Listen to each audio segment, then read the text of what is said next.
What's up mga Otis? Kumusta kayo? Welcome back ulit sa channel ko. Ngayong araw na to mga Otis, nandito tayo sa Mercedes Village. Hindi po namin to bahay mga Otis dahil may binisita po tayong breeder dito. Malapit ulit yan sa may Robinson Palapala mga tito. Siya ay nagsimula sa wala at inulan ng blessing galing sa tala. Tara mga Otis, kilalanin natin kung sino siya. Let's go!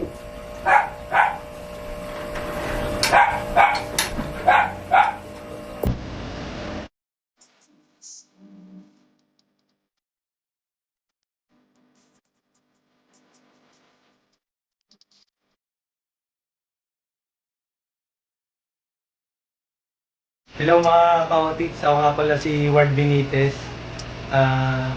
Isa akong Guppy breeder. Dati po akong sales agent ng Suzuki. Tapos nabigyan ako ng kumpare ko ng Guppy. Tapos doon ako nagsimula maghanap ng mga ibang strain hanggang sa na-addict na. Pero nung time na yon, medyo wala tayong budget, kaya nag-isip ako ng paraan kung paano ko makukuha yung mga quality strain na gusto ko na sariling diskarte lang. Otis, yan medyo inaabot na tayo ng gabi, no? Okay lang yan.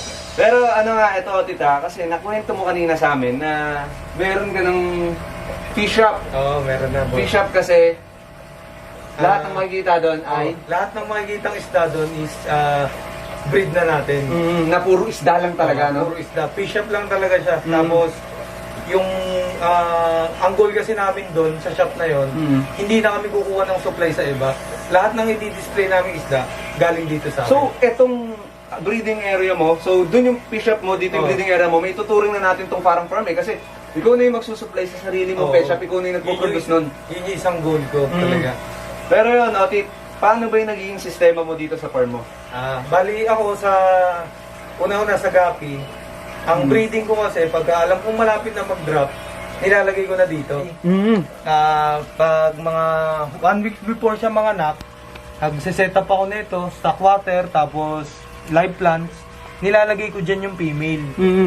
Base kasi sa experience ko, nung ginawa ko to, mas marami yung fry na nakukuha ko. Tapos isang na-obserbahan ko, nung ginawa ko tong style na to, yung female, nasasanay siyang kasama niya yung fries. So, parang na ano niya, na hindi niya dapat kainin. So yun, nung ginawa ko yan, every time na tinatanggal ko na yung female, nakapag-drop na, ang dami kong fry na nakukuha. So maraming harvest natin, no? Oo, mas marami. Ayan, nakita mo naman yan. Nakaka-experience ako ng isang female lang, kaya nilang mag-drop ng 100 plus. 100 plus, Otit? Oo. Talagang nakukuha mo kasama latak. Sobrang dami. Talagang lahat. Sobrang dami. Oo. Kinatsagaan kong bilangin para at least may idea ako. Alam mo naman tayo mga fish keeper, no?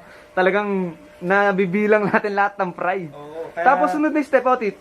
Yun, pagkagaling dito, pinag-i-stay ko sila, 'di ba? Pag drop ng female, 1 week kasama niya yung nanay. Oo. So after 1 week yung nanay nakapagpahinga na siya, binabalik ko na siya sa pair niya. Oo. After ko nun, bibigyan ko pa ng 1 week ulit yung mga fry. So 2 weeks silang nandyan, pinapakain ko sila ng BBS. After nun, transfer ako dito sa trapan. Dito sa mga trapan mo. Ito, pag nilipat ko na dito yung fry na 2 weeks old, minsan inaabot sila dyan ng 1 month to 1.5 months old.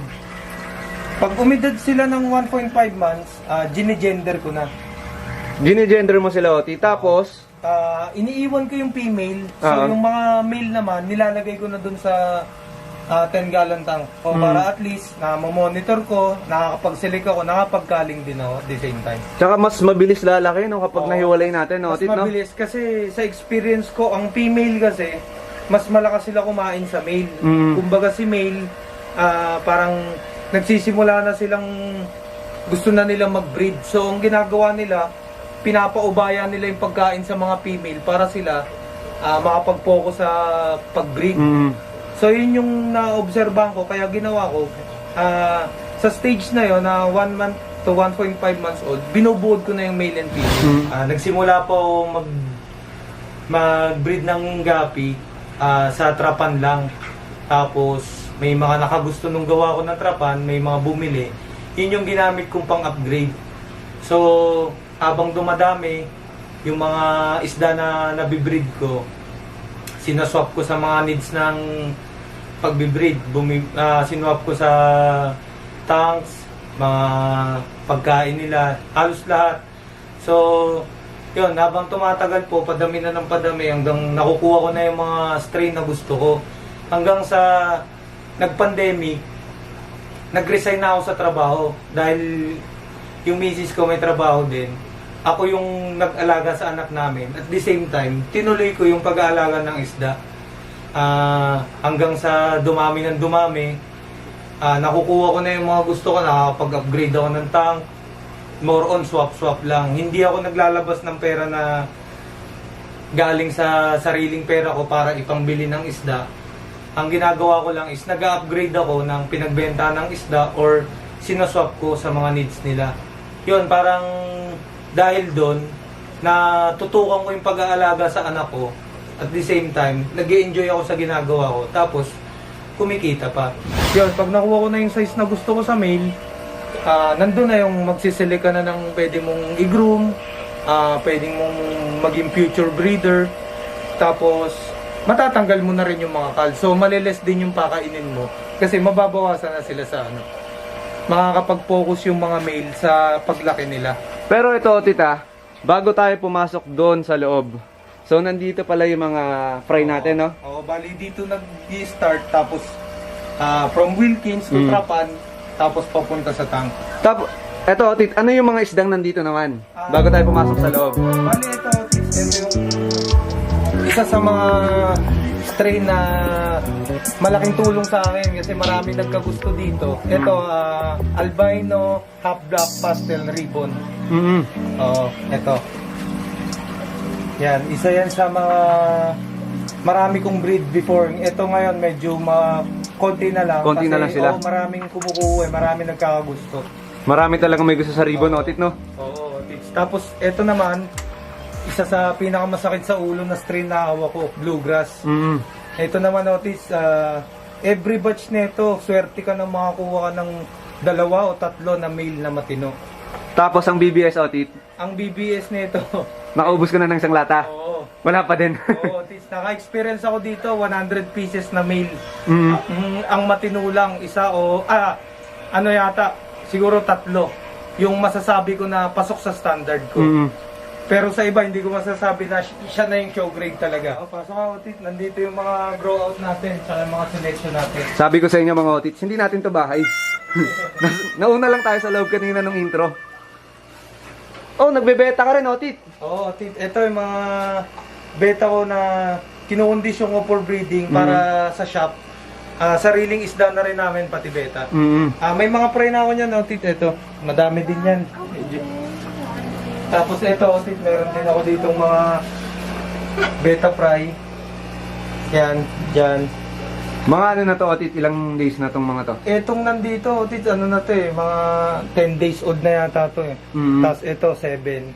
Yung nandun, 7 days din. Ito, HMPK na mga Galaxy. Tsaka, 2 batch yan pinag-aano ko na magkasabay kasi sila. Ang dami, no? Oo, madami, no? Ang dami. Ano pinapakain mo dyan, Otit? BBS din. BBS, Oo. no? Dahil nga dyan sa beta na yan, naging 2 yung BBS ko. Oo, kasi yung BBS na gamit ko dito sa mga gapi ko, medyo malalaki siya.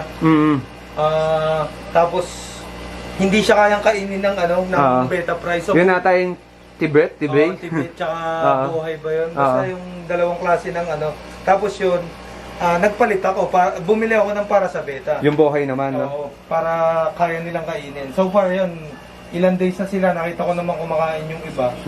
Medyo may malalaki na ako dito, Otis. Crown tail siya na mascot. Ano na siya eh, mag-iisang buwan na rin yata yan.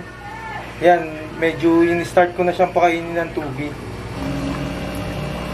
So, Otit, dito mo nilalagay yung mga lalaki mo. Ito yun, no? Oo, ito yung mga pagkagaling sa trapal, dito ko na nilalagay. Pag ginender ko na, nandito na lahat ng male.